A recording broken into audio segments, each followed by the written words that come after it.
Então, vamos para a quarta boa prática, que é organize o modelo de dados. O que é isso, né? Oculte colunas que não serão necessárias serem visualizadas pelo construtor do relatório.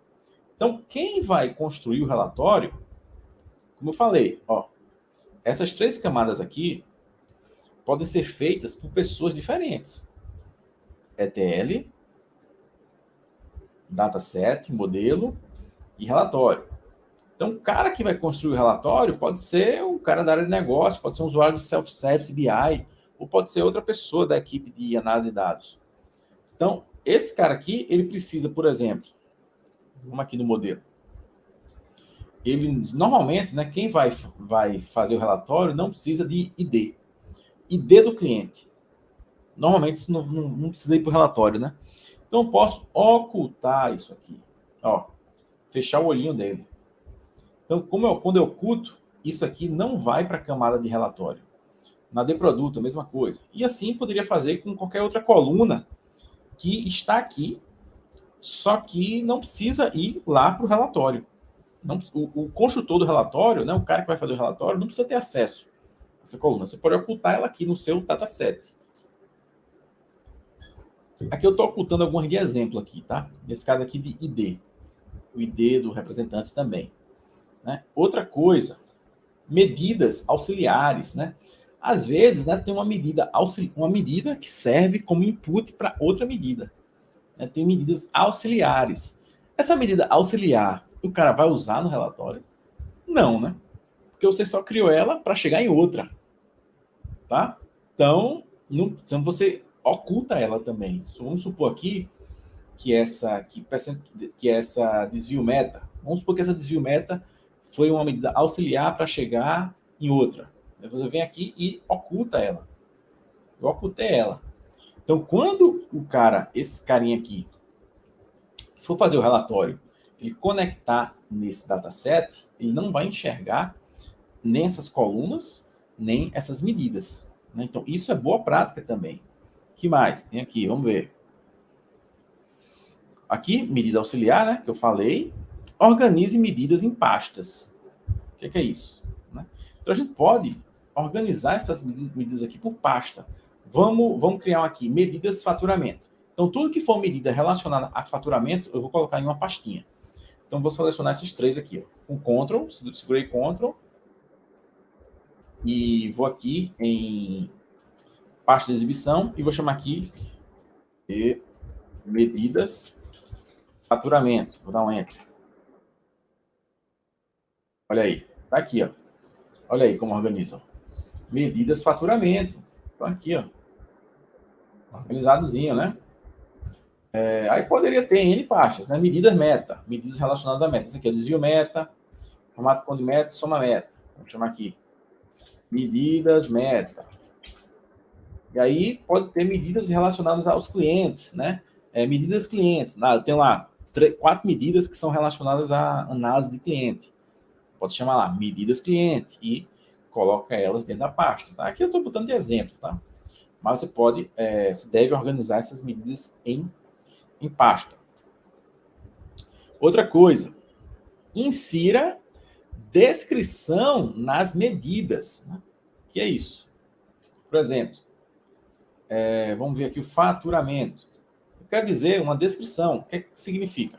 Eu vou botar uma descrição aqui, que é o preço unitário vezes a quantidade. Enter. Aqui, minha descrição do faturamento é essa. Pegou? Pegou, né? E o que é que isso adianta, né? Isso adianta que quando eu botar o mouse em cima da medida, ele agora vai mostrar a descrição também, ó. Preço unitário vezes quantidade. E que adianta? E daí, né? E daí que quando esse cidadão aqui, ó, terceiro cidadão, esse cidadão aqui, estiver criando o relatório dele, conectado em um dataset, essa descrição vai aparecer para ele, quando ele botar o mouse em cima da medida.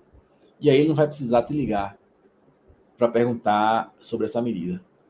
Adianta disso para ele, para quem está fazendo o relatório. Tá? Então você coloca descrições nas medidas. né? Quantidade de clientes aqui. Clientes que compraram, por exemplo. Né? Clientes que teve nota emitida contra ele, sei lá, você bota uma descrição aí. Né? Então, quando o cara bota o mouse em cima aqui, ó, vai aparecer a descrição. Então, isso é importante também. Que mais? Boa prática. Falando de boa prática em projetos aqui, tá?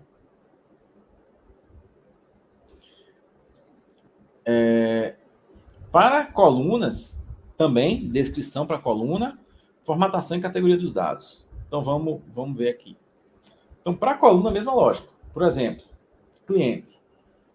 Eu tenho cidade e tenho estado. Se o conjuntor do relatório, aqui eu estou no dataset, não esqueça. Aqui eu estou na camada de modelo.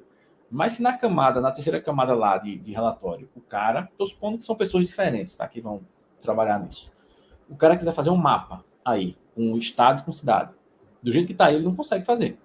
Por quê? Porque aqui no meu modelo, eu preciso definir que cidade. Eu tenho que ir em categoria de dados, que é a dela que eu vejo aqui. Tem que ser aqui, né? Que cidade. Tenho que definir isso aqui. Que cidade é uma cidade. Né? Em categoria de dados. Então, isso faz parte do modelo de dados. Isso o cara lá no relatório não vai conseguir fazer. Isso é modelagem. Que cidade é uma cidade. Então, lá, quando o cara for criar o mapa, se você não fizer isso, ele não vai conseguir criar o mapa. Eu tenho que dizer que estado é um estado. Isso é na modelagem. Tá aí, ó. Definir categoria de dado. Tipo de dado também. Nome do cliente, por exemplo, eu posso criar sinônimos para... Então, nome cliente pode ser cliente, posso chamar também de comprador, por exemplo. Então, posso dar sinônimos. E para que isso? Quando você estiver usando o Q&A, né?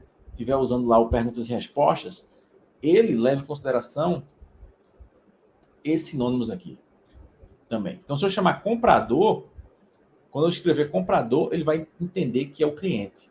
Então, lá na camada de relatório, quando o cara quiser usar aqui o perguntas e respostas, por exemplo, ele vai... comprador, vou chamar aqui comprador do estado. Deixa eu ver se ele pega. Eu botei comprador, tá? Não botei... vamos ver se ele pegou. Não, pegou não. Vamos botar nome cliente. Vamos botar nome cliente. Nome cliente por estado. Nome cliente, eu acho que ele achou. E achou. Achou, né? Achou. Agora eu vou botar comprador de novo para ver. Tá aqui. Faturamento. Acho que tem que ser em inglês aqui. Eu acho que ainda está em inglês, né? By comprador. Eu acho que ainda é em inglês. Olha aí. Pronto. Então ele comprador. Olha aí. Então comprador aqui, ó. Por que ele reconheceu o comprador? Foi do nada isso? Não. Foi porque eu disse aqui, ó, que um sinônimo para essa coluna aqui de nome do cliente é comprador. Então, entender, já entende. Onde eu usar aqui comprador, ele vai entender que estou falando em nome do cliente. Beleza? Entendeu aqui. Criou para mim o gráfico automático. Tá aqui. Ó. Tá? Claro, não é o lugar aqui de criar o gráfico, né? Criar gráfico não é aqui ainda. Criar gráfico é onde? Estou mostrando só um exemplo.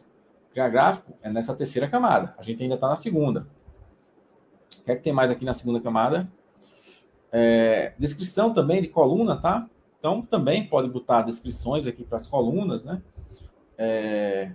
Uma descrição, né? Cliente que comprou, pode chamar assim. Mesma lógica. Quando botar o mouse em cima, ele vai dar a descrição, tá? Ramo de atividade do cliente, beleza? Então, você pode colocar descrições para cada coluna e para cada medida também. Beleza, então criei, vamos supor, né? Vamos supor agora que eu fechei meu modelo. Então, a gente fez um bocado de coisa aqui na modelagem, né? Fez um bocado de coisa. Eu vou salvar